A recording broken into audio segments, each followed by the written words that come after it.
It's called Interlagos because it runs between the lakes, not your freshwater lakes with plenty of water skiing and swimming, but Lake San Paulo style. When the west wind blows, you always face east.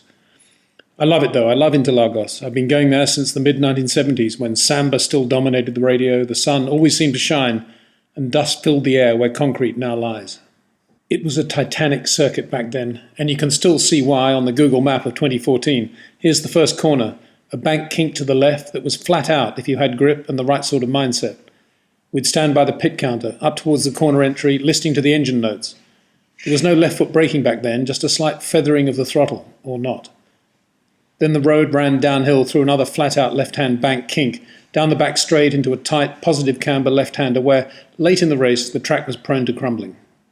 The track then ran back towards the infield as we know it today, through a tight left and then a right into the incomparable Curva del Sol, a long, medium-speed, constant radius right-hander through which the cars either massively understeered or could be powered around with arms full of opposite lock. Very rarely were they just neutral. We'd watch from the bank above Ronnie Peterson and Emerson in the JPS Lotus, James Hunt in the McLaren M23, Carlos Reutemann and Moko Pache in the Brabhams, Patrick Depailler, Jody Scheckter in the Tyrrells, Tom Price, Jean-Pierre Jarier in the Shadows. Dazzling stuff. Then came another section I always loved. The track looped back on itself as it climbed up the hillside, through another tightish left-hander, down a straight and then into the uphill right-hander we know today. Only difference then was that the cars would be running in the opposite direction only a few yards away to your right. It was like a figure-eight track without the flyover. The last part of the lap was as we know it today, except that Interlagos back then was always bumpy, always treacherous. This fast downhill left-hander was and still is one of the most demanding on the circuit, and of course the tighter left is technically critical in that it penalises down the straight even the smallest of errors.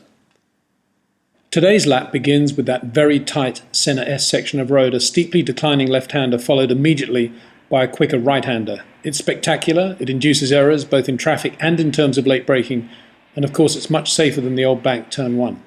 The double apex left-hander at the end of the back straight isn't dissimilar to its old counterpart and leads onto what I now think is the best corner on the circuit, the classic uphill right-hander before the infield. The car's carrying a lot of lateral load as it slows for the first tight right here, so feel and touch are everything. This for sure will be a Lewis, Bottas, Fernando Daniel type corner. Up and down the hill, past the place where Ayrton famously spun into straight retirement in 1994, and then down towards those two last demanding corners. Interlagos has no easy sections of road, other than those two long straights, of course. Interlagos, and a nearby road, is now also named after José Carlos Pache, the very quick Brazilian who drove for Frank Williams, John Surtees and Brabham in Formula One and won the 75 Grand Prix at Interlagos, and his Gordon Murray-designed Brabham BT44B. I knew Moko well and always thought it a strange irony that he and his wife, Elda, lived in Eccleston Square, just behind Victoria Station. He used to wear dark green velvet jackets, black flared trousers and polo necks. Elda was, and probably still is, a statuesque Brazilian with long, straight hair. He was managed by a charming little guy called Chico, who's still to be seen in the Interlagos paddock today. Carlos died in a private twin-engine aircraft in bad weather in Brazil in early '77. He started from the front row in his last race, the South African Grand Prix, but had to make 2 pit stops for new tyres, so knife-edgy was the Brabham Alpha.